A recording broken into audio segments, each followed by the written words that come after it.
Torah besimcha uvepnimiut. On arrive à la fête de Shavuot, la fête de Matan Torah, la fête du don de la Torah. Et tout le monde se demande une question. Dans notre vie, on étudie beaucoup de fois la Torah, mais malheureusement, après, on oublie.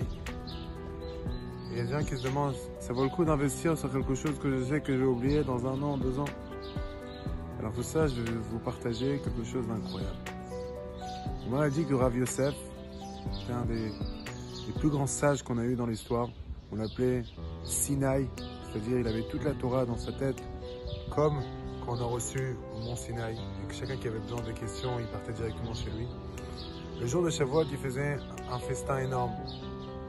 Il disait que s'il n'y avait pas ce jour-là, combien de Yosef il y aurait eu dans le marché? C'est-à-dire, moi que je m'appelle Yosef, il y aurait eu plein de personnes comme moi. Mais grâce à ce jour-là, j'ai reçu une importance incroyable.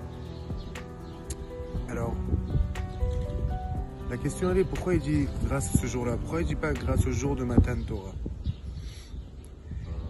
Et la réponse elle est qu'en vérité, Rav Yosef, malheureusement, à la fin de sa vie, il a perdu toute sa Torah.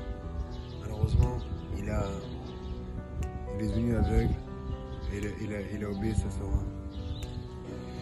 Et Rav Yosef, il vient et il dit que malgré que j'ai oublié ma Torah, ce jour-là, le jour de Matan Torah, le jour du don de la Torah, que malheureusement aussi, les tables de la loi, ils étaient brisées.